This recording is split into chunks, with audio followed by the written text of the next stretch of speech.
At 17, she was torn from her life and thrown into the arms of danger. A millionaire haunted by his past, cold, harsh, and completely closed off to love. But desire broke all the rules and love became a sentence. If this story caught your attention, don't forget to subscribe to our channel and tell us which city you're watching from. The sun rose lazily over the low houses of Pine Creek Valley, a town that seemed to have been forgotten by time and progress. The cobblestone streets still held yesterday's dust, and the residents moved with the slowness of people who never had any reason to hurry anywhere. It was in this setting that Isabella woke up every day at 5:30 in the morning, to the sound of the neighbor's rooster and the whispered prayers of Mrs. Margaret, her grandmother. At 17, Isabella carried on her shoulders a maturity that didn't match her age. Her large, expressive brown eyes had seen too much of life's hardships for someone so young. Raised by her grandmother since she could remember, she had never known a mother's embrace or the protection of a present father. What she knew about her parents came in loose fragments, half-cut stories that Mrs. Margaret told, when homemade wine softened her tongue and her resistance. Isabella's routine was as simple and predictable as the sunrise. She woke up, helped her grandmother in the small grocery store that operated in the front of the house, studied in the afternoon at the state school 3 blocks away, and at night retreated into books she borrowed from the town library. It was in books that she found different worlds, possible lives, impossible loves, that made her heart race in a way that real life never could. Mrs. Margaret was a woman of iron forged on the anvil of necessity. Widowed at 40, she had raised her daughter alone by working as a housekeeper and selling sweets at the fair. When her daughter died in a car accident, leaving Isabella orphaned at 3 years old, the old lady didn't hesitate to take in the child as if she were her own daughter. But Mrs. Margaret was a woman of few words and even less affection. She believed that showing affection was for weak people and that the world was already too cruel to raise a girl unprepared for life. Because of this, Isabella grew up surrounded by practical care but empty of affection. She had never received an "I love you" from her grandmother, had never been embraced tenderly or kissed on the forehead before bed. Love, for her, was an abstract concept that existed only in the pages of the books she devoured late into the night. Sometimes, when she read about characters who fell madly in love, she wondered if she would be capable of feeling something like that, if her heart could beat erratically for someone real. In the grocery store, she served customers with politeness and efficiency, knew everyone by name and knew by heart the tastes and quirks of each one. She was well liked in town, seen as a straight, studious girl who had never given her grandmother any trouble, but behind the polite smile and exemplary posture, Isabella kept secret dreams. She dreamed of seeing the ocean, of studying literature at a big university, of finding someone who would look at her as if she was special, unique, necessary. These dreams she wrote in an old notebook that she hid under her mattress. Pages and pages of intimate thoughts, bad poems, descriptions of places she had never visited and feelings she had never experienced. It was her most precious treasure, the only place where she could be completely honest with herself. Life followed, its monotonous rhythm until that March afternoon when the man appeared at the grocery store door. Isabella was organizing products on the shelf when she heard the unfamiliar deep voice asking for Mrs. Margaret. She turned and saw a middle-aged man, poorly dressed, with nervous eyes that wouldn't stop moving. There was something about him that made her feel an uncomfortable shiver. "Are you Mrs. Margaret?" he asked, completely ignoring Isabella. "Yes, I am. What can I do for you?" replied the grandmother, emerging from the back of the store with a suspicious expression. "I'm Robert Johnson, Isabella's father." The words fell into the environment like thunder. Isabella felt the world spin around her. Her legs went weak, and she had to lean on the counter to avoid falling. Mrs. Margaret turned pale. Her trembling hands clutched at her apron as if it were a lifeline. "You have no right to be here," whispered the old lady, her voice filled with a rage that Isabella had never heard before. "I know I don't, but I need to talk to you both. It's urgent." Isabella looked from one to the other, trying to process the information. This man was her father, the man who abandoned her, who never tried to find out if she was alive or dead, who left a motherless child in the care of an already elderly grandmother. During all these years, she had created an image of him in her head, sometimes a hero who would one day come back for her, sometimes a villain who deserved all her hatred, but she had never imagined that he would be so ordinary, so small, and scared. "What do you want?" asked Mrs. Margaret, her voice as sharp as a blade. Robert Johnson looked at Isabella with an expression that mixed guilt and desperation. "I got involved with the wrong people. I owe a lot of money, more than I can pay. They're going to kill me if I don't find a solution." "And what does that have to do with us?" Mrs. Margaret's indignation was palpable. "They accepted a different proposal, a way to settle the debt that doesn't involve money." The silence that followed was heavy, loaded with bad premonitions. Isabella felt her heart beating so hard that she was sure everyone in the store could hear. "It's in what proposal?" whispered Mrs. Margaret, although she seemed to already know the answer. Robert Johnson swallowed hard before answering, unable to look directly at Isabella. "Isabella. They want Isabella." The words echoed in the small grocery store like a shot. In the silence of the afternoon, Isabella felt the world collapse around her. The walls seemed to close in, the air became scarce. Her legs trembled, and she had to hold onto the counter tightly to avoid fainting. Mrs. Margaret turned livid, her lips contracted into a thin line of pure rage. "Get out of here," growled the old lady, her voice low but filled with venom. "Get out of my house before I call the police." "Mrs. Margaret, you don't understand," Robert Johnson insisted, desperation showing in every word. "Hey, it's not just money. I messed with dangerous people, people who don't forgive. If I don't deliver what they want, they'll kill not only me, but anyone who has a connection to me, including you two." Isabella finally found her voice, although it came out trembling and low. "What are you talking about? Who are these people? What do they want with me?" Robert Johnson couldn't look directly at her. His eyes fled to the floor, to the shelves, to anywhere that wasn't the face of the daughter he had abandoned years ago. "I worked for a powerful man. Very powerful. Lawrence Carter. I took money that wasn't mine, information that I sold, to competitors. When he found out—" "Lawrence Carter," repeated Mrs. Margaret, recognizing the name. Even in a forgotten little town like Pine Creek Valley, some names echoed like urban legends. "The owner of Carter Holdings?" "The same.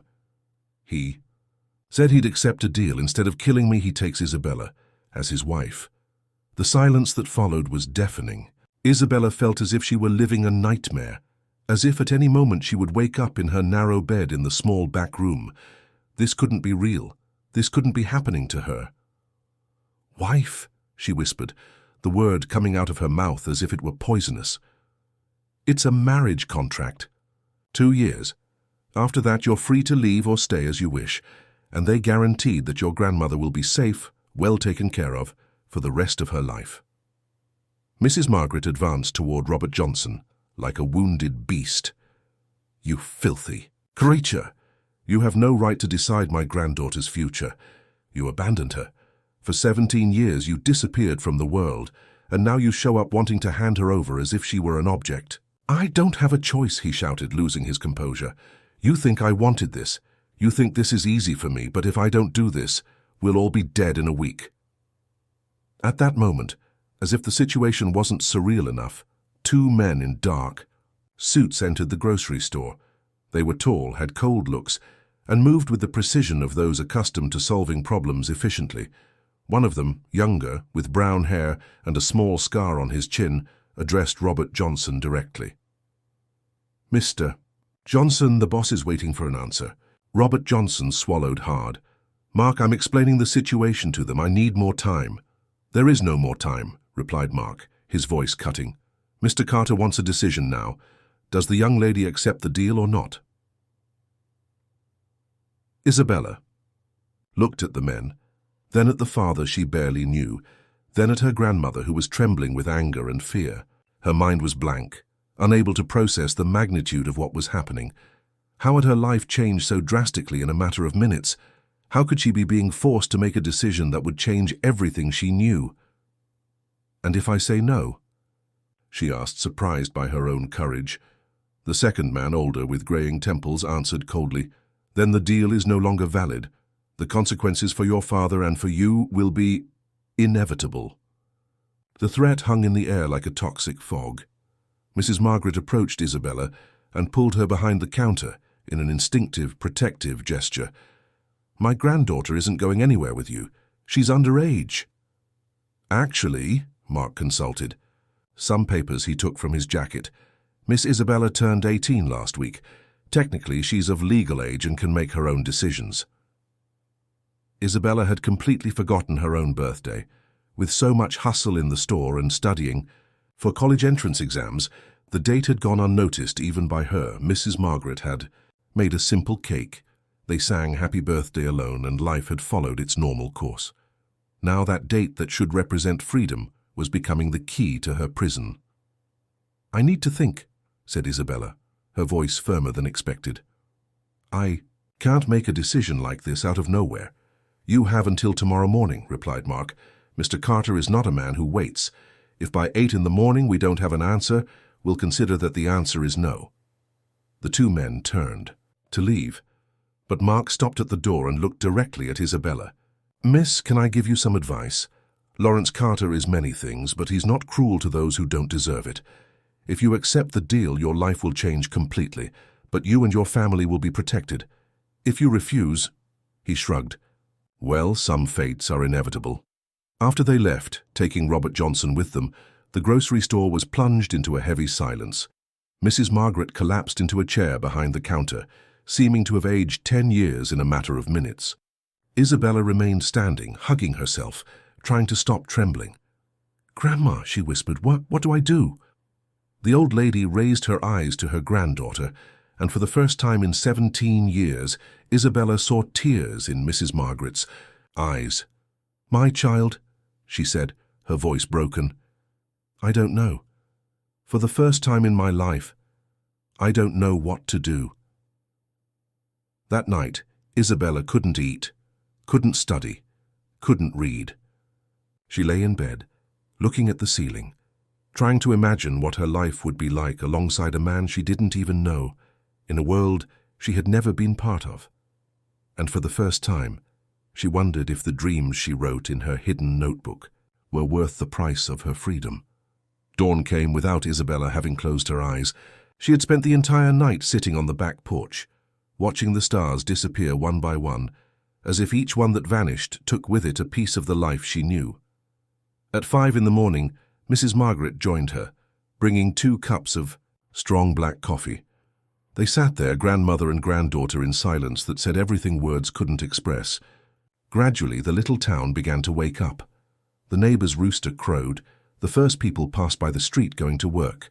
Life followed its course, as if Isabella's world hadn't been turned upside down the previous afternoon. "Grandma," Isabella finally said, her voice hoarse from the tears held back all night, "if I don't accept, will they hurt us?" Mrs. Margaret sighed deeply before answering. "My child, I don't know these men personally, but I know the type. Powerful people who are accustomed to getting what they want. If your father owes them that much, and if they've come all this way, with this proposal," she shook her head, "I'm afraid of what might happen if you say no." "But I'm afraid of what might happen if I say yes," confessed Isabella. "Grandma, I've never left Pine Creek Valley. I've never even kissed a boy. How am I going to marry a man I don't even know? A man who by all accounts is capable of anything?" The old lady held her granddaughter's hand tightly. "Isabella, I raised you to be strong, to be smart, to survive. If you accept this, you'll be in a position I never imagined you could reach. Rich, protected, with opportunities that I never managed to give you. But what about love, Grandma? What about the dreams I have? What about freedom?" "My child," Mrs. Margaret smiled sadly, "I married your grandfather because my father chose him for me. I didn't know love when I got married, but I learned to love that man with time. Sometimes love doesn't come first. Sometimes it's born later, when we least expect it." At 7:30 in the morning, Isabella took a shower, put on her best dress, a light blue one that Mrs. Margaret had sewn for her graduation, and brushed her long hair until it shone. She looked at herself in the bedroom mirror and tried to imagine the woman she would be in 2 years. Would she be stronger, wiser, or just more wounded? When Mark and his companion arrived punctually at 8 o'clock, they found Isabella waiting at the grocery store door with a small suitcase in her hands. Mrs. Margaret was beside her, her face marked by the tears she had cried during the night. "Miss Isabella?" asked Mark, surprised that she was prepared. "I accept," she said, her voice firm despite the inner tremor, "but I have one condition." Mark raised an eyebrow. "Which would be?" "I want written guarantees that my grandmother will be safe and well taken care of. I want to know that she'll have medical assistance, that the grocery store will continue to operate, and that she will never lack for anything." "That was already provided for in the agreement," replied Mark, taking some papers from his jacket. "Mr. Carter is a man of his word." Isabella quickly read the documents. It was all very formal, very cold, but it was there. Mrs. Margaret would receive a lifetime pension, would have private medical assistance, and the grocery store would be modernized and kept functioning. In exchange, Isabella committed to a 2-year marriage contract with Lawrence Carter. She signed with trembling hands, feeling that she was signing not just a contract, but the end of her life as she knew it. The farewell was quick, because both knew that, if prolonged, neither would have the courage to let the other leave. Mrs. Margaret embraced her granddaughter tightly, whispering in her ear, "Be smart, my child. Be strong, and remember, you're a Johnson. We're tougher than we appear." The journey to Chicago took 8 hours in a luxury car that Isabella didn't even know existed. Mark was polite but distant throughout the trip, answering her basic questions, but avoiding going into details about the man she was going to marry. All she managed to discover was that Lawrence Carter was 34 years old, single, and controlled a business empire that extended across several countries. When they finally arrived in Chicago, Isabella was amazed by the size of the city. The buildings seemed to touch the sky. The avenues were rivers of cars and people, and the noise was deafening. Everything was big, fast, too modern for someone accustomed to the tranquility of Pine Creek Valley. The Carter mansion was in a neighborhood that Mark called the Gold Coast. It was an imposing palace, surrounded by high walls and perfectly maintained gardens. When the gate opened and they entered, Isabella felt that she was entering a different world, a world where she didn't belong. The house was bigger than the entire street where she lived with her grandmother. Gleaming marble, huge chandeliers, furniture that looked like works of art. Everything impeccable, cold, without a single thing out of place. An elegant woman, with grey hair tied in a perfect bun, received her at the entrance. "Miss Isabella, I'm Helen, the housekeeper. Welcome to the Carter residence," she said with a professional smile. "Mr. Lawrence is waiting in the office." Isabella followed Helen through corridors that seemed endless, her steps echoing on the marble floor. Finally, they stopped in front of a dark wood double door. Helen knocked lightly and a deep voice replied from inside, "Come in." When the door opened, Isabella saw a man with his back to her, standing in front of a huge window that overlooked the gardens. He was tall, broad-shouldered, with perfectly cut black hair. He wore a dark suit that seemed to have been tailor-made for his body. Even from behind, he radiated an authority that made Isabella want to run away. Lawrence turned slowly, and when his eyes met hers, Isabella felt as if she had been punched in the stomach. He was devastatingly handsome in a dangerous, intimidating way. Eyes as dark as night, a well-defined jaw, a presence that filled the entire room. But what impressed her most was the coldness of that gaze. He examined her from top to bottom as if he were evaluating merchandise. "So you're Isabella Johnson?" he said, his deep voice echoing through the room. It wasn't a question. It was a statement. "Yes, sir," she replied, her voice coming out lower than she intended. Lawrence walked to her with measured steps, stopping just a meter away. Isabella could smell his masculine perfume, could see every detail of his perfect, cold face. It was like being in front of a marble statue that had come to life. "Do you have any idea what you're doing here?" he asked. I came to fulfill the agreement that my father made with you." "Your father," said Lawrence, a humorless smile playing on his lips. is a man who stole valuable information from my company and sold it to competitors. That cost me millions. You're here to pay for those mistakes." Isabella felt anger bubble inside her, stronger than fear. "I have nothing to do with what my father did. I didn't even know him until yesterday." "Interesting," murmured Lawrence, walking around her like a predator circling its prey. "A little girl from the countryside who isn't afraid to confront me. That can be useful or problematic. I haven't decided yet." He stopped in front of her again and this time extended his hand. "Welcome to the Carter family, Isabella. I hope you're prepared to discover who you really are." Isabella didn't extend her hand to greet Lawrence. Instead, she kept her arms at her sides, chin raised in a demonstration of dignity that surprised even herself. The silence stretched between them like a taut rope about to break. "Won't you shake my hand?" asked Lawrence, an eyebrow arched in dangerous amusement. "I prefer to save the cordials for when I really know the person I'm going to marry," replied Isabella, her voice firmer than she felt inside. Lawrence let out a low laugh, almost inaudible, but which echoed through the room like an omen. "Interesting. Most women who meet me melt when they see me. You seem more inclined to challenge me." "I'm not most women," said Isabella, sustaining his gaze even as she felt her legs tremble. "That I can see." Lawrence walked to his desk, an imposing piece of dark mahogany, and leaned on it with casual elegance. "Helen will take you to your quarters. Tomorrow night we'll have a dinner to formalize our arrangement. Some important investors will be present." "Arrangement," repeated Isabella, as if the word had a bitter taste. "Is that what you call a marriage?" "I call things what they are, Miss Johnson. I don't tend to hide behind silly romanticisms or sweet words. You're here because your father owes me something he can't pay with money. I accept you as payment because I need a wife to satisfy certain business requirements. It's simple, practical, and honest." Each word was like a slap to Isabella's soul. She had grown up reading about love, about passion, about men who would do anything for the woman they loved. And here she was being treated like an object of exchange, a chess piece in a game she didn't understand. "And me?" she asked, her voice beginning to fail. "What do I gain from this besides being a gilded prisoner?" Lawrence studied her for a long moment, his dark eyes scanning every detail of her face as if he were reading a book. "You gain protection, comfort, education, and the chance to know a world you would never have imagined existed. Many women would kill for this opportunity. Many women weren't torn from their homes against their will to pay the debts of a father they barely know," replied Isabella, feeling tears of anger burn her eyes. For the first time, something changed in Lawrence's expression. It was subtle, almost imperceptible, but Isabella caught it.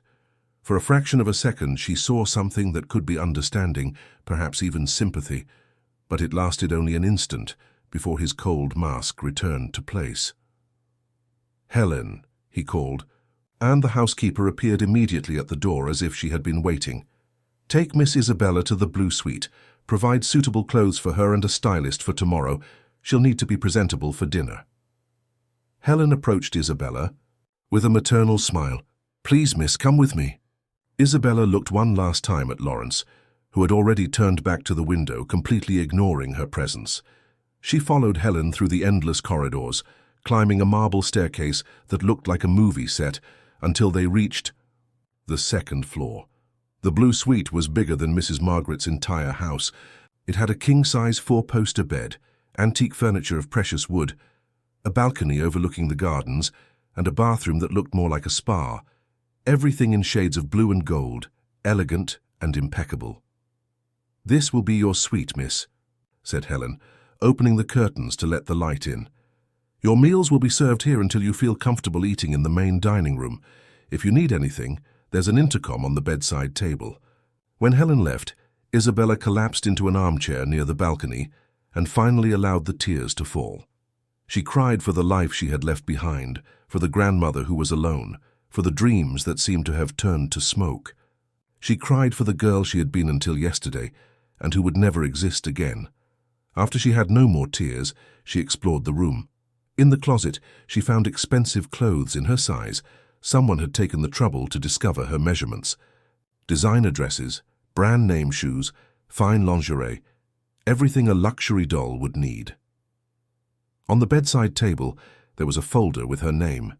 Inside, she found documents explaining the house rules, meal times, security protocols, and a detailed schedule for the next few days. Everything very organized, very cold, very impersonal. In the late afternoon, Helen brought dinner on a silver tray. Delicious food that Isabella barely touched, her stomach too upset to accept anything. Helen noticed but made no comments, just left the tray and discreetly withdrew. Isabella spent the night on the balcony, observing the illuminated gardens and the lights of the city in the distance. It was all so different from the starry sky of Pine Creek Valley. Here the stars were few and weak, almost imperceptible against the artificial brightness of the metropolis. Around 11 at night, she heard footsteps in the garden. She looked down and saw a figure walking alone among the trees. It was Lawrence, hands in his pockets, head down as if he were lost in deep thoughts. There was something lonely about that figure, something that touched a sensitive chord in Isabella's heart despite all her anger. She observed him walk for almost an hour, always alone, always silent. When he finally entered the house, Isabella realized that she had been holding her breath for a long time. The next morning, she was awakened by a team of professionals that Helen had hired, makeup artist, hairdresser, stylist, all working to transform her into the perfect wife for Lawrence Carter. While they fixed her hair and tried on dresses, Isabella felt like a doll being prepared for a shop window. The chosen dress was stunning, a navy blue model that enhanced her eyes and embraced her body in an elegant but discreet way. The shoes were higher than anything she had ever worn. Her hair was tied in a sophisticated bun. The makeup was subtle but transformative. When she looked in the mirror, Isabella barely recognized herself. The simple girl from the countryside had disappeared, replaced by an elegant woman who seemed born for that world of luxury.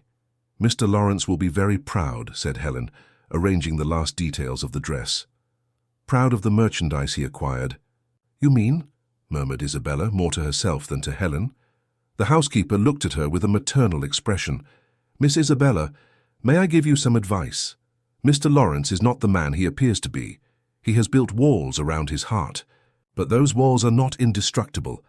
With patience and intelligence, you can find a way to reach him." Isabella looked at Helen through the mirror. "And why would I want to do that?" "Because," said the housekeeper with an enigmatic smile, "sometimes the most gilded prisons hide the most valuable treasures, and sometimes the one who seems to be the jailer is also trapped behind the same bars." When it was time to go down for dinner, Isabella took a deep breath, raised her chin, and descended the stairs as if she were a queen going to her coronation. She didn't know what awaited her, but she had decided one thing. Lawrence Carter might have bought her, but he would never dominate her. The Carter Mansion's dining room was a work of art in itself. The mahogany table could accommodate 20 people.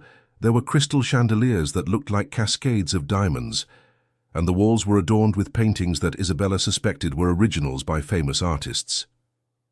When she descended the stairs, Lawrence was already waiting at the foot of the staircase, elegant in a tuxedo that seemed to have been designed specifically for his body.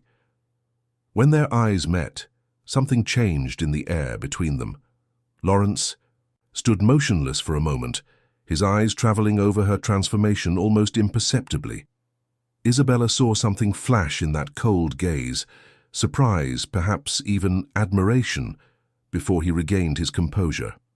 "You look adequate," he said, extending his arm to her. "Just adequate," replied Isabella, placing her hand on his arm with reluctance. "After hours of being prepared like a Thanksgiving turkey, I was expecting at least a beautiful." An almost genuine smile touched Lawrence's lips. "You're beautiful, Isabella, but don't let that go to your head." "Don't worry," she said as they walked toward the dining room. "It's hard to let anything go to your head when you're constantly being reminded that you're merchandise." When they entered the dining room, Isabella was introduced to a group of elegant men and their impeccably dressed wives. There was Ali Hassan, a middle-aged Arab investor with intelligent eyes and refined manners, the Russian Dmitry Volkov, who spoke English with a heavy accent, and some American businessmen whose names she tried to quickly memorize. The wives looked at her with poorly disguised curiosity, evaluating everything from her dress to her posture. Isabella could hear the whispers, the speculations about who she was, where she had come from, how she had won the heart of Chicago's most coveted bachelor. "Gentlemen," said Lawrence, his possessive hand on Isabella's waist, "I'd like to introduce my fiancée, Isabella Johnson." The silence that followed was charged with surprise. Clearly, no one expected Lawrence Carter to arrive at dinner with an unknown fiancée. Ali Hassan was the first to recover, approaching with a diplomatic smile. "Mrs. Johnson, what a pleasure to meet you. Lawrence had mentioned that he was thinking of getting married, but we weren't expecting it to happen so quickly." "Sometimes the most important things in life happen when we least expect them," replied Isabella, surprising herself with the diplomacy in her response. During dinner, she found herself navigating conversations about businesses she didn't understand. At all international politics, millionaire investments, but there was something fascinating about watching Lawrence in action. He commanded the table with a natural authority, spoke several languages fluently, demonstrated an impressive knowledge of global economics. "Isabella," said Dmitri's wife, a platinum blonde named Svetlana, "where did you two meet? Lawrence has always been so reserved about his personal life." Isabella felt all eyes turn to her. Lawrence hadn't rehearsed a story with her, and for a moment she didn't know what to say. She decided to stay as close to the truth as possible. "We met through family," she said calmly. "Sometimes fate puts us in the path of people who will completely change our lives." "How romantic," murmured Svetlana, but there was skepticism in her voice. It was Ali Hassan who asked the question that everyone was thinking. "Lawrence, you always said that marriage was an outdated institution. What made you change your mind?" Lawrence took a sip of wine before answering, his eyes meeting Isabella's for a brief moment. "Let's say I found someone who made me rethink many of my convictions. Isabella showed me that some traditions exist for a reason."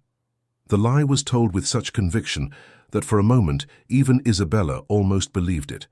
But she saw the calculating coldness behind the beautiful words. This man was dangerously skilled at manipulating situations to his advantage.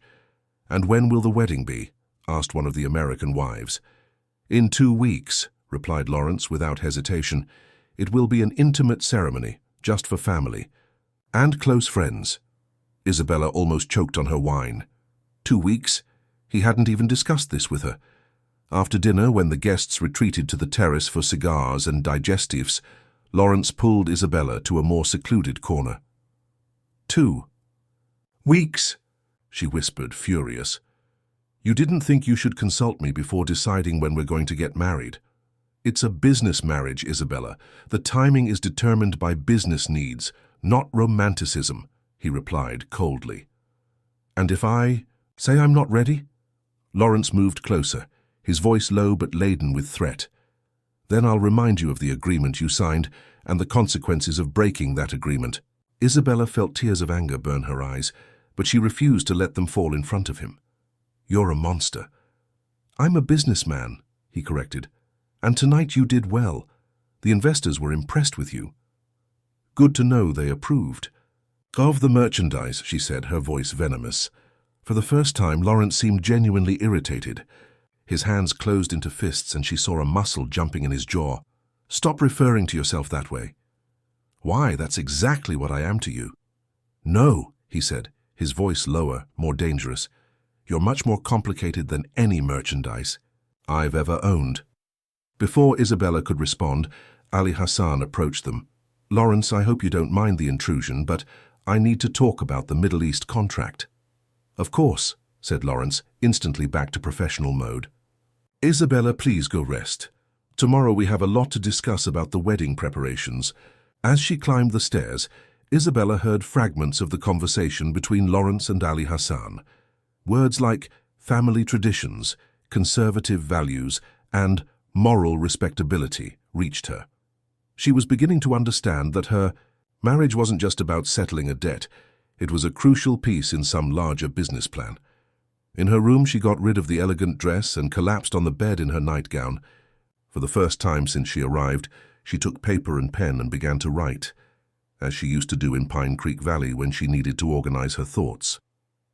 "Dear diary that no longer exists," she wrote. "Today, I discovered that I'm getting married in 2 weeks to a man who sees me as a chess piece. I discovered that I can be diplomatic when I need to, that I can lie when necessary, and that I can hate someone and at the same time feel something dangerously close to attraction. Am I losing my soul or finally finding it?" She folded the paper and hid it between the pages of a book. Some habits were hard to abandon, even when her entire life had been turned upside down. Outside, she heard the sound of cars departing, the guests leaving. Shortly after, she heard familiar footsteps in the garden. Lawrence, again walking alone in the darkness. She approached the balcony and observed him, wondering what thoughts occupied the mind of that complex man who would be her husband in 2 weeks. And for the first time, she wondered if Lawrence Carter was really the villain of the story, or just another prisoner of circumstances, pretending to have control over a life that might be as complicated as hers. The following days passed in a fog of preparations. Isabella woke up every day with a full agenda.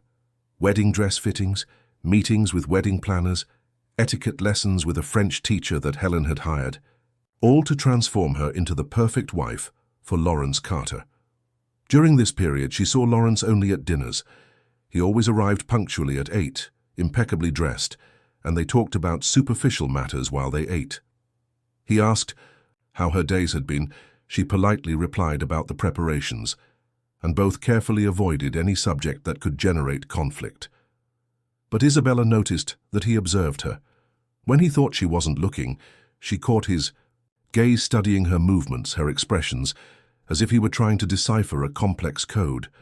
And she found herself doing the same thing, noticing how he held his wine glass, how his eyes darkened when he was concentrated, how he ran his hand through his hair when he was tired. On the 5th morning, she was awakened by Helen frantically knocking on the door. "Miss Isabella, you need to come down immediately. There's a situation." Isabella ran downstairs, still in her robe, and found Lawrence in the entrance hall talking with 2 men whom she recognized as being from his security team. There was a palpable tension in the air. "What happened?" she asked, approaching. Lawrence turned to her, his face more serious than she had ever seen. "Your grandmother is fine, but there was an incident in Pine Creek Valley in the early morning. Someone tried to break into her house." Isabella's world stopped. "What do you mean? Is she hurt? Where is she now?" "She's safe," Lawrence said quickly. "My men have been watching the house since you arrived here. They managed to intercept the intruders before they got in." Intruders? Isabella felt as if she were on an emotional roller coaster. Who would try to break into Grandma Margaret's house? She doesn't have anything of value. Lawrence exchanged a significant look with his security men. "That's the problem, Isabella. They weren't after valuables. They were looking for you." The information fell on her like a bucket of cold water. "Looking for me? But I'm not even there anymore." "They didn't know that," explained one of the security guards. "According to the records we found in their car, they thought you still lived with your grandmother." "But who are they? Why would they look for me?" Isabella felt panic growing inside her.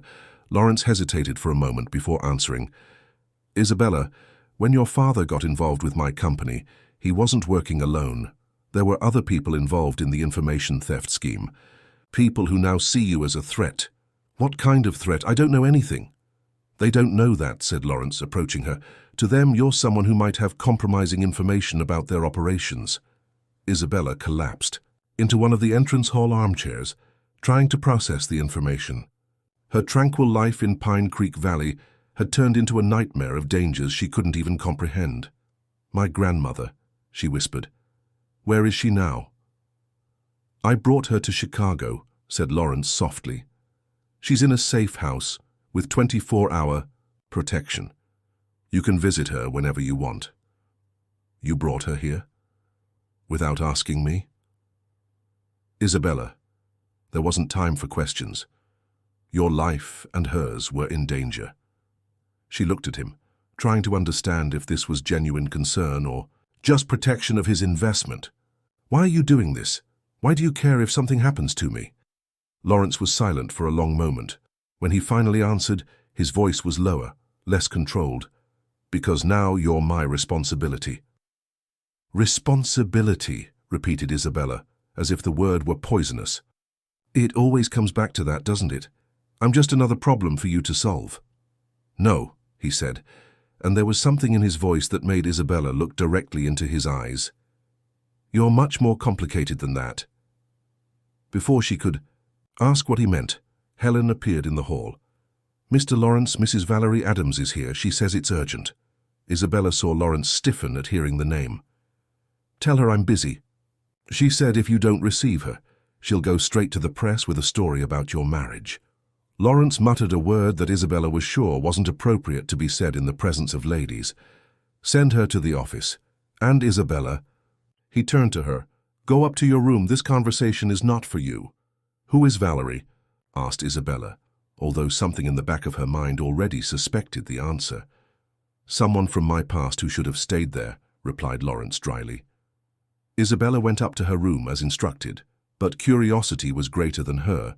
Obedience. A few minutes later, she quietly came down and positioned herself in the hallway, where she could hear fragments of the conversation in the office. The woman's voice was melodious, sophisticated, with a refined southern accent. "Lawrence, darling, did you really think you could marry this little country girl without me knowing? Valerie, you lost the right to have opinions about my life the moment you betrayed my trust.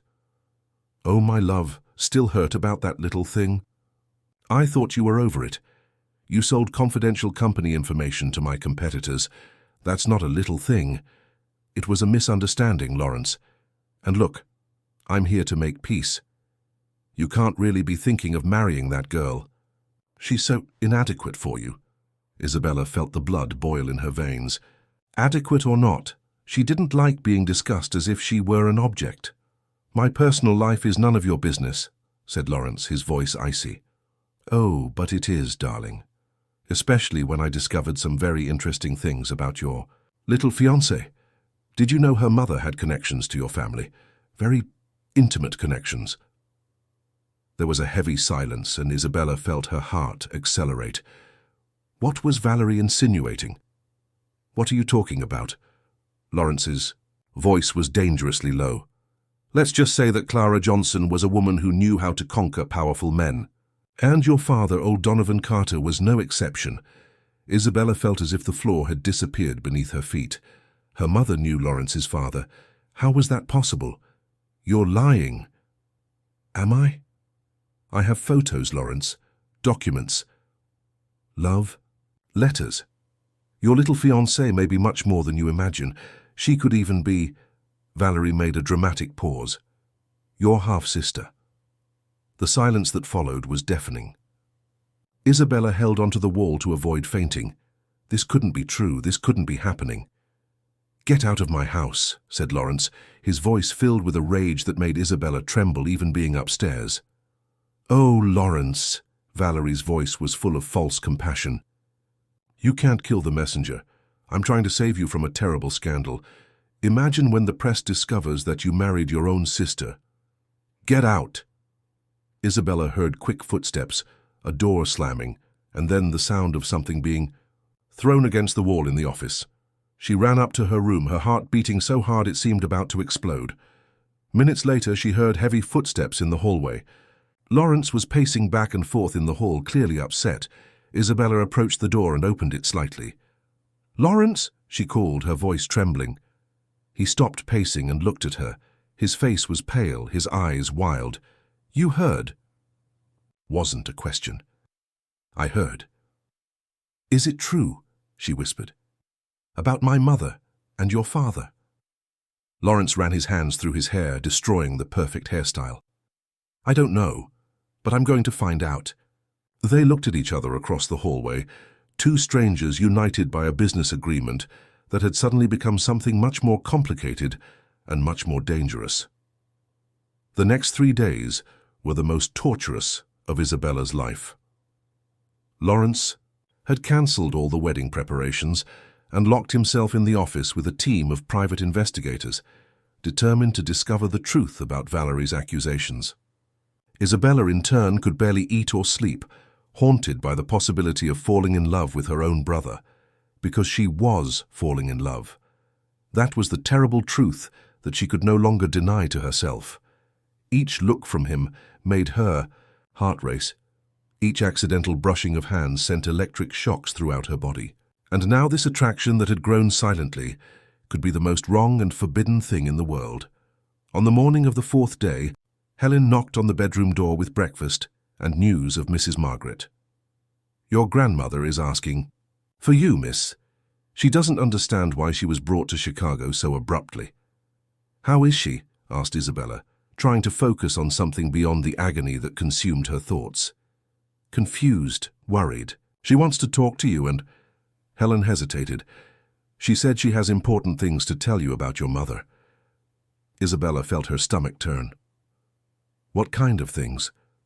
"She wouldn't tell me, but she insists that she needs to talk to you, personally."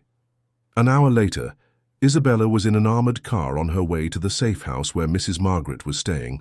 It was a discreet residence in Lincolnwood, surrounded by security guards who seemed more like soldiers than civilians. When she arrived, she found her grandmother sitting in the living room, looking lost and diminished in that strange environment. "Grandma!" Isabella ran to embrace her, feeling for the first time in days a bit of comfort. "My child," Mrs. Margaret held her tightly, "what is all this confusion? Why am I here? Why did armed men try to enter our house?" Isabella sat beside her grandmother and carefully explained everything she knew about her father's involvement with dangerous people, about the arranged marriage, about the threats. Mrs. Margaret listened to everything in silence, her face becoming more grave with each revelation. "And now," Isabella finished, her voice breaking, "we discovered that maybe my mother had a relationship with Lawrence's father. Grandma, is it possible that he and I are—" "Siblings?" completed Mrs. Margaret, surprising Isabella. "You knew?" asked Isabella, shocked. The old lady sighed deeply, as if she had been carrying a weight for years. "I always knew that one day this past would come back to haunt us. Your mother, Clara, was a beautiful, dreamy girl, and 18, she got a job as a receptionist at a big company here in Chicago. Donovan Carter was the owner." Isabella felt the world spin. "So it's true. They had an affair, yes. Clara fell madly in love with him. But—" Mrs. Margaret paused, as if carefully choosing her words. "Isabella, your mother was pregnant when she met Donovan." "What do you mean?" "She was already expecting you when she started working for the Carters. The real father was Robert Johnson, that wretch who showed up at our grocery store. Clara tried to tell him about the pregnancy, but he disappeared. It was then that she got the job and met Donovan." Isabella tried to process the information. "But then, Donovan is not your biological father, my child. When Clara discovered she was pregnant by Robert Johnson, she tried to hide it from Donovan, but couldn't. He was furious when he discovered that she had lied about being single and childless. He fired her on the spot. And after, Clara returned to Pine Creek Valley emotionally destroyed. She gave birth to you 3 months later and never spoke about Donovan Carter again. She always said you were only Robert Johnson's daughter." Isabella felt a wave of relief so intense that it almost made her faint. "So Lawrence and I aren't siblings." "No, my child. You have no blood ties." For a moment, Isabella felt as if she could fly. The terrible possibility that had tormented her for days vanished like smoke, but then other questions began to arise. "Grandma, why did you never tell me this before?" "Because Clara made me promise that I would never talk about Donovan Carter. She was afraid that he would come after you two, and after she died in the accident—" Mrs. Margaret wiped away a tear. "I thought it was better to leave the past, buried, but now someone has discovered about their relationship and is using it against Lawrence." "Who discovered it?" "A woman named Valerie, his ex-fiancée." Mrs. Margaret frowned. "That name isn't strange to me. Clara mentioned a Valerie when she worked for the Carters. She said she was an ambitious young woman who always wandered around the offices trying to impress Donovan. Do you think it's the same person?"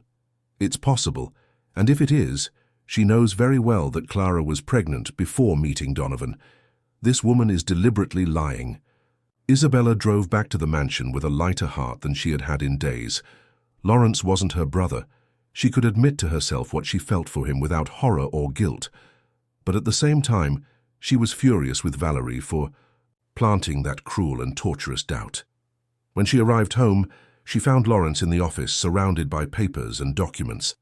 His hair was messy, he was unshaven, and had deep, dark circles. Clearly he hadn't slept properly since Valerie's visit. "Lawrence," she said, knocking on the open door. He raised his eyes and she saw the exhaustion and anguish stamped on his face. "Isabella, how is your grandmother?" "Well, and with very important information." She entered the office and closed the door behind her. "You can stop investigating, I know the truth." Lawrence slowly stood up. "What truth?" "We aren't siblings, Lawrence," Valerie lied. She told everything that Mrs. Margaret had revealed, seeing his face gradually change from agony to relief, and then to something that looked like anger. "So Valerie knew she was lying," he said, his voice laden with fury. "She knew the whole story and chose to distort the facts to torture us. Why would she do that?" Lawrence approached her, and for the first time in days there was no coldness in his eyes. "Because she knows." "Knows what?" "That I'm falling in love with you," he said simply, as if he were admitting something obvious. "And she can't stand." Isabella's heart stopped for a moment before racing at an impossible speed. "You're falling in love with you," he repeated, moving closer. "Against all logic, against all my principles, against all my control. You managed to break all my defenses without even trying." Isabella felt as if she were living a dream. "Lawrence, during these 3 days of hell, thinking you could be my sister, I realized something. The idea of not being able to touch, you of not being able to kiss you, of not being able to discover what's between us was killing me inside."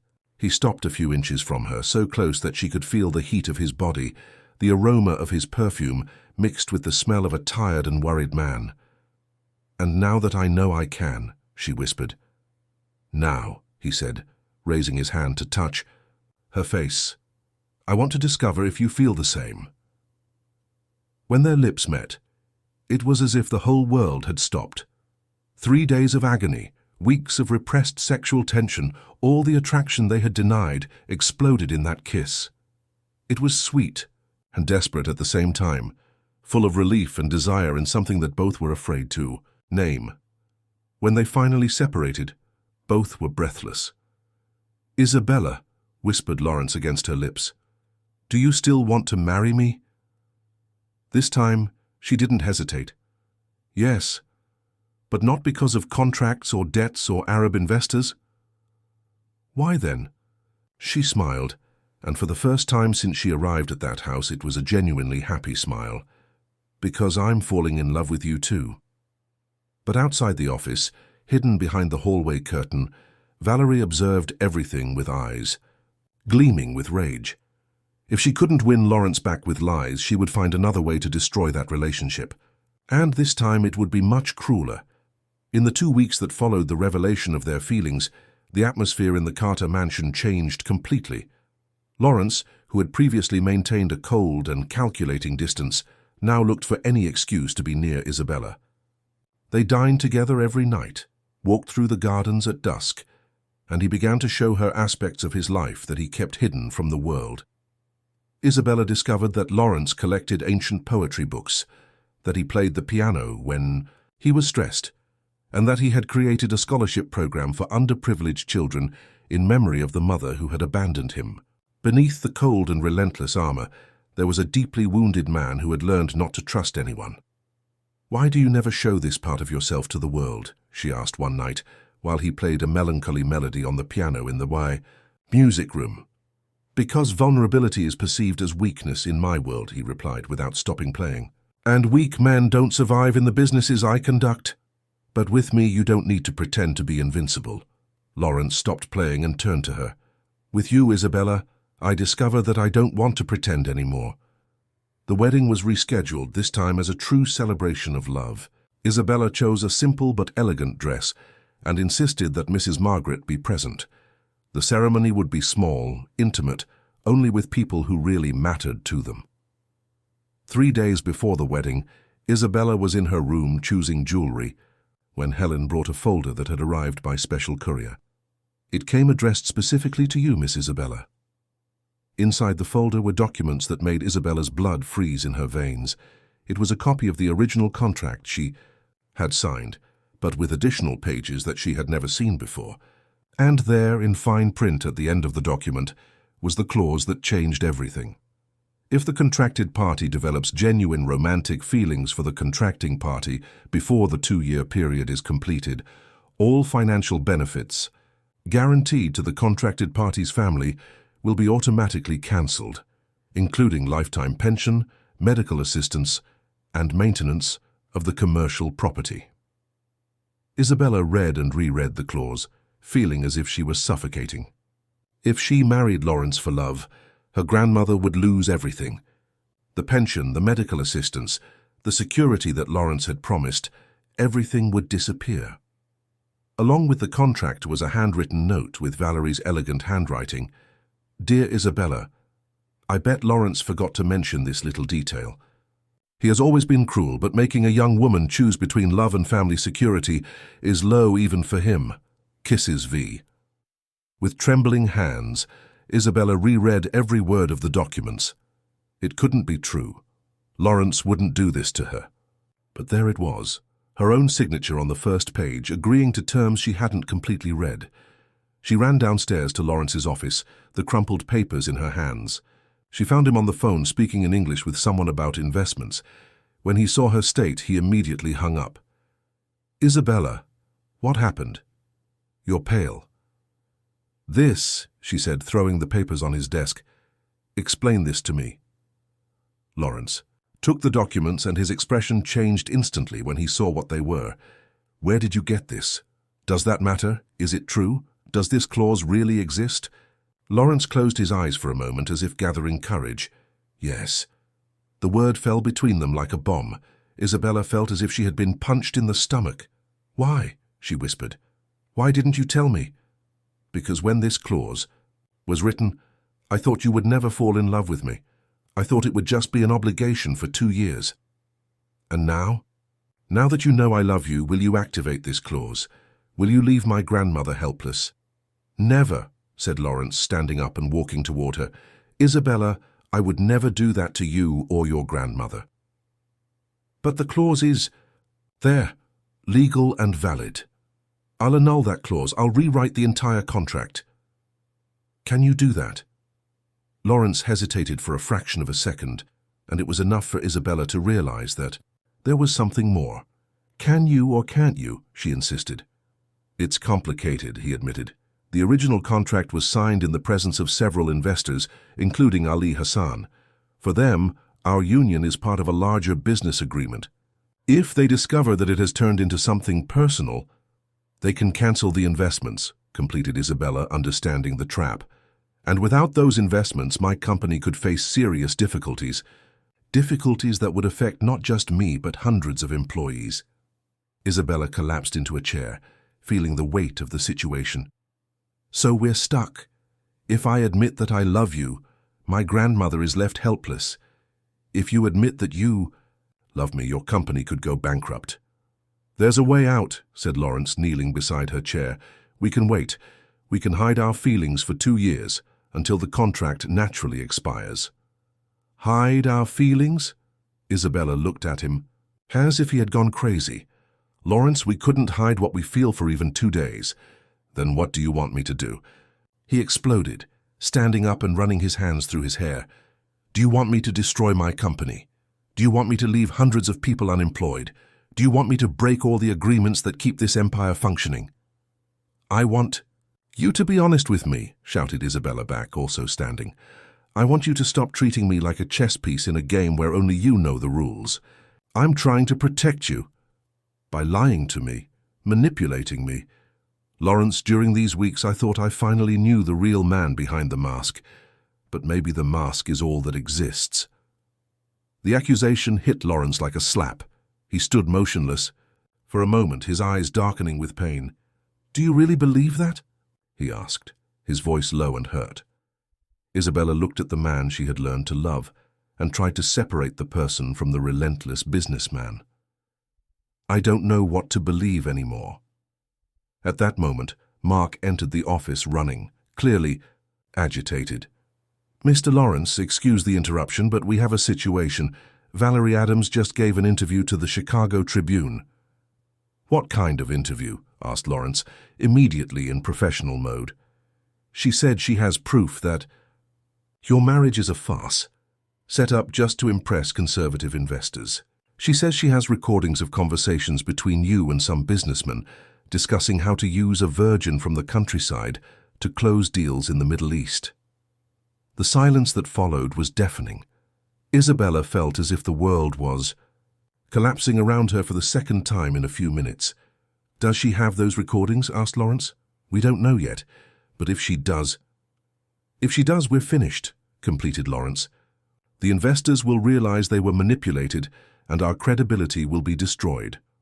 Isabella looked from one man to the other, finally understanding the magnitude of the game she had become involved in. It wasn't just about love or contracts or money. It was about reputations, empires, the future of hundreds of people. "What do we do now?" asked Mark. Lawrence looked at Isabella, and she saw something in his eyes that she hadn't seen before: desperation. "I don't know," he admitted. "For the first time in my life, I really don't know." Outside the mansion, in a car discreetly parked on the street, Valerie smiled as she finished a phone call. "Yes, everything is going according to plan. Lawrence, Carter will discover that nobody humiliates Valerie Adams and gets away with it." She hung up the phone and signaled to the driver. It was time for the final phase of her revenge. And this time, neither Lawrence nor his little country wife would survive what was coming.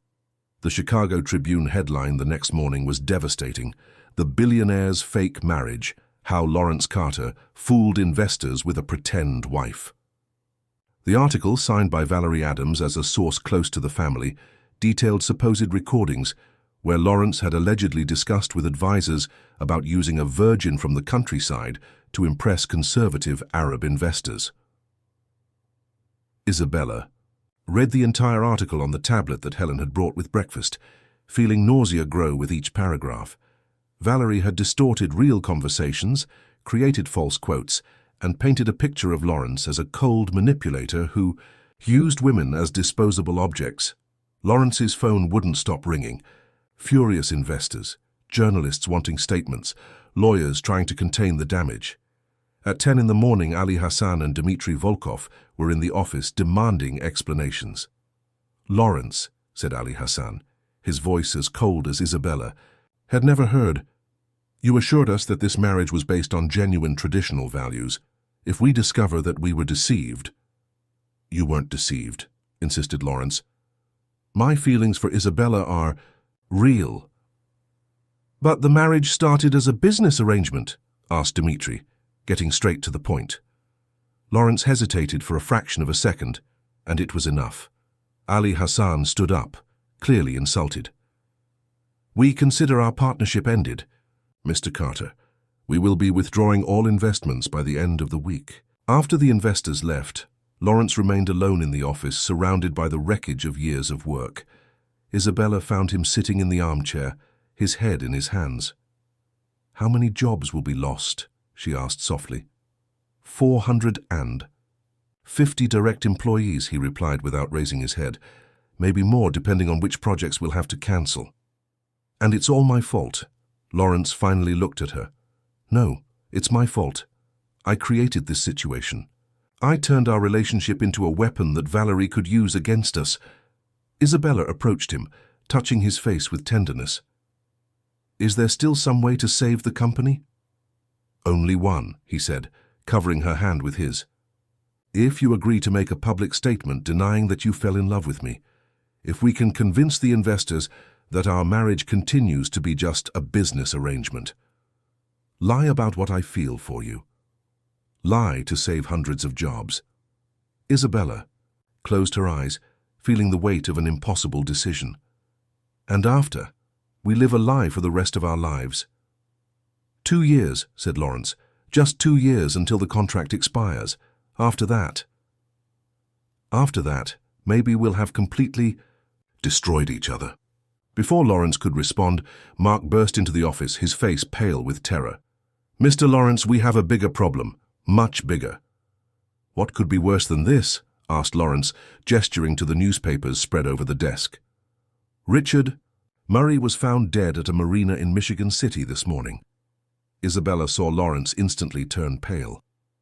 "Richard was investigating your father's connections to money laundering," he explained to her quickly. "He was our private investigator." "Murdered?" asked Isabella, feeling a chill. "Made to look like an accident," replied Mark. "But there were signs of struggle, and they left a message." Mark extended an envelope that smelled of expensive perfume, the same perfume that Valerie used. Inside was a photo of Lawrence leaving the company the night before and a typed message. "Some accidents can be avoided with proper cooperation. Meeting tonight at 9 at the port. Come alone or the next photo will be of a funeral." "They want you," said Isabella, the terror evident in her voice. "It's an obvious trap," said Mark. "You can't go, sir." "If I don't go, they'll kill more innocent people, and eventually they'll come after Isabella." "Then let's go with backup. With the police. And give them reason to disappear forever. No, they want something from me, money, information, or revenge. Whatever it is, I need to find out." Isabella felt a sudden clarity cross her mind, as if a fog had dissipated.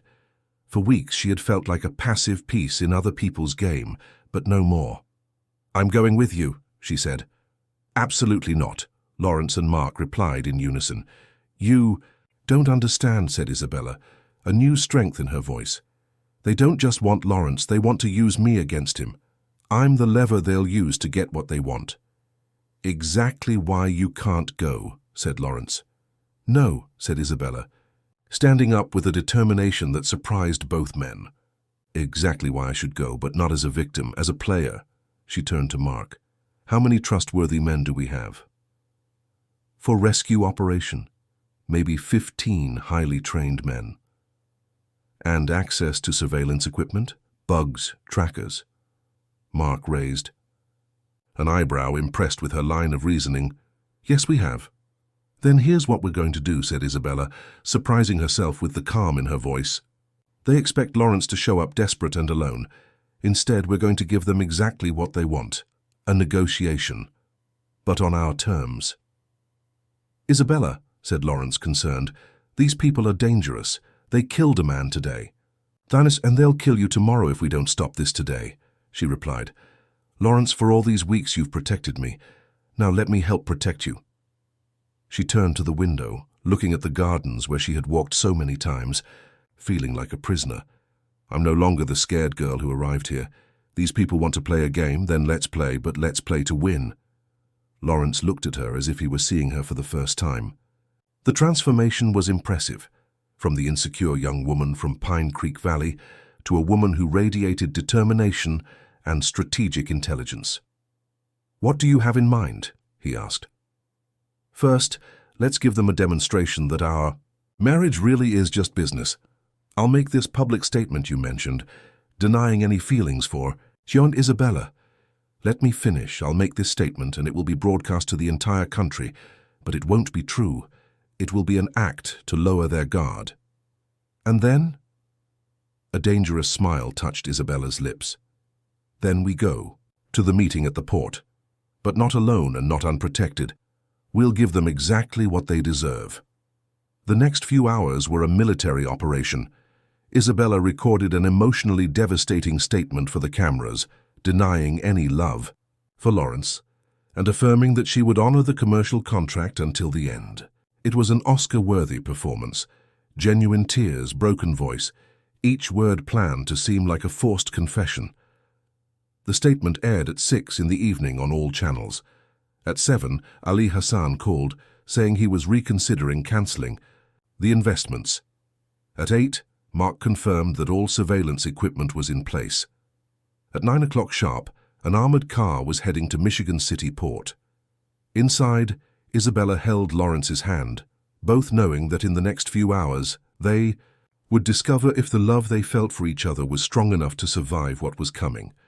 "If something goes wrong," Lawrence began. "Nothing will go wrong," said Isabella with a confidence that she didn't know she possessed, because for the first time since we met, we're fighting on the same side. What they didn't know was that at the port awaited them not just Valerie and some henchmen, but an international network of criminals who saw in Lawrence Carter's downfall the opportunity to take control of his empire, and that the small negotiation meeting they were planning had transformed into a war that would determine not just their future as a couple, but their very survival. Michigan City Port at 9 at night was a labyrinth of containers and shadows. Isabella and Lawrence arrived at the marked location, an abandoned warehouse near the dock, exactly at the agreed time. Their car stopped 50 meters from the building, as instructed, but Mark and his team had already been strategically positioned around the entire area for 2 hours. "Do you remember the plan?" whispered Lawrence as they walked toward the warehouse. "Let me lead the initial conversation," replied Isabella, her voice firm despite the racing heart. "They see me as the weak point. Let's use that." When they entered the warehouse, they found Valerie waiting in the center, elegant even in that sordid environment. But she wasn't alone. There were 5 armed men positioned strategically, and a figure in the shadows that Isabella recognized with a shock: Robert Johnson, her biological father. "Welcome to the end of the story," said Valerie, a cruel smile on her lips. "I hope you enjoyed your moments of teenage love because they end today." "What do you want?" asked Lawrence, but Isabella interrupted him. "I know what you want," she said, surprising everyone. "It's not about money or revenge. It's about control of the Carter Empire." Valerie raised an eyebrow, clearly not expecting Isabella to take the initiative. "Continue." "My father isn't just a dishonest employee," said Isabella, looking directly at Robert Johnson. "He's part of an international network that for years has been trying to infiltrate American companies for money laundering. You needed someone inside Carter Holdings, and when Lawrence discovered it, you needed a new strategy." "Very smart," murmured Valerie. "And what would that strategy be?"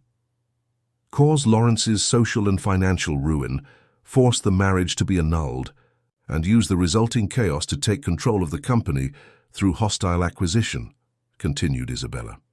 "Valerie would be the new CEO, clean in the public eye, while you would use the company for your criminal operations." Robert Johnson emerged from the shadows, clapping slowly. "My daughter really has grown up. Too bad it's too late to be proud." "You were never my father," said Isabella, her voice loaded with contempt. "You were just a weak man who sold his own daughter when things got tough." "And you're just a foolish girl who fell in love with the wrong man," retorted Valerie. "But don't worry. After today, you won't need to worry about complicated feelings anymore." It was then that Isabella did something no one expected. She started to laugh. "Do you really think we're that naive?" she said, taking a small device from her pocket. "Mark, you can come in." Instantly, the warehouse lights turned on, and armed men from Lawrence's team emerged from all directions. But more importantly, a drone equipped with cameras had recorded the entire conversation. "Congratulations," said Isabella to Valerie. "You just confessed to an international conspiracy for money laundering and hostile acquisition, as well as admitting to the murder of Richard Murray, all recorded and being transmitted live to the FBI." Valerie's face turned livid. "Impossible. You came alone." "We came." "Exposed," corrected Lawrence, finally speaking. "There's a difference, Isabella. You were brilliant." But the situation was still dangerous. Valerie's men began to move, weapons in hand. It was when Isabella proved that her transformation was complete. "Wait," she shouted, positioning herself between the 2 armed groups. "Valerie, Robert Johnson, you still have a way out." "What way out?" growled Robert Johnson. "Cooperation with the authorities in exchange for reduced sentence. You turn in the international contacts, reveal the entire network, and maybe you'll only get a few years in prison instead of life imprisonment." "And why would we do that?" asked Valerie. Isabella smiled, and for the first time it was a genuinely dangerous smile. "Because the alternative is much worse. I see that you haven't realized yet, but this warehouse is surrounded not just by Lawrence's men, but by the FBI, IRS, and Interpol." You have 30 seconds to decide. It was a masterful bluff. In reality, only Mark and his team were there, but Isabella bet on the paranoia and desperation of the criminals. And it worked. Robert Johnson was the first to drop his weapon.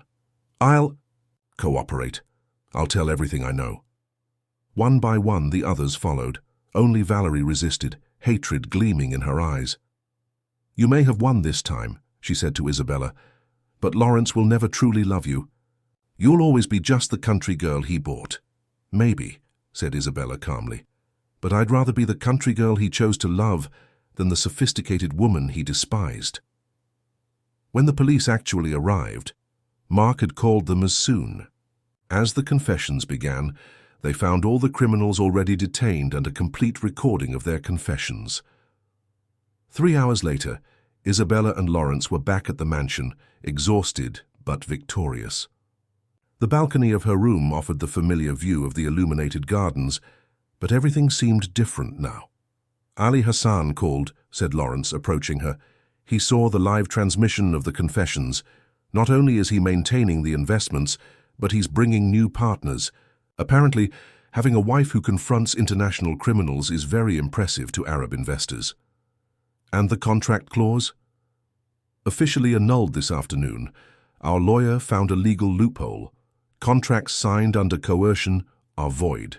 And your father clearly coerced you.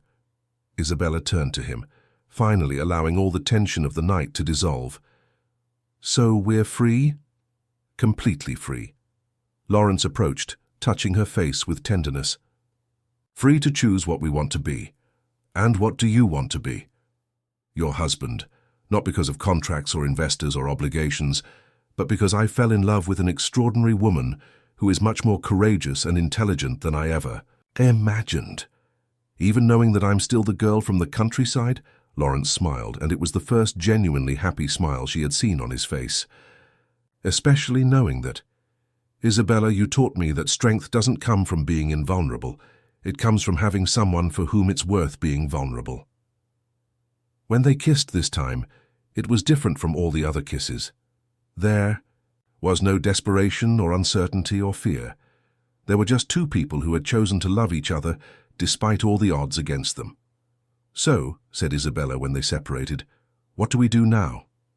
Now, said Lawrence, we get married for real this time, with your grandmother in the front row, with vows that we write ourselves, and with the certainty that we're doing this for the right reasons. And after? After we build a life together, a life where you transform the company with me, where we expand that scholarship program I always wanted to grow, where we prove that sometimes fairy tales can happen in real life. 6 months later, in Pine Creek Valley, in a simple ceremony at the local church, Isabella Johnson and Lawrence Carter married for the second time. Mrs. Margaret was in the front row, proud of the granddaughter who had transformed into a strong and independent woman. The town residents who had previously seen Isabella as the orphaned girl from the grocery store now saw her as she truly was, a woman who had faced the world and won. And when the pastor asked if Lawrence accepted Isabella as his wife in joy and sorrow, in wealth and poverty, in health and sickness, he answered with a firm and clear voice, I do, and I promise to love her not just for the traditional reasons, but for everything she taught me about courage, dignity, and the true strength of love. When it was Isabella's turn, she looked into the eyes of the man who had become her partner, in every sense of the word, and said, I do, and I promise never to forget that the truest love is the one that transforms us into better versions of ourselves. As they walked down the aisle of the church hand in hand, Isabella thought about the girl who had left that small town months ago, scared and insecure. That girl had transformed into a woman who knew how to fight for what she loved, who understood her own worth, and who had found a love that saw her, exactly as she was, and loved her for it. And Lawrence, looking at the woman by his side, finally understood that all his wealth and power had never meant as much as the simple privilege of being loved by someone like Isabella. The end of the story was, in fact, just the beginning of a life they would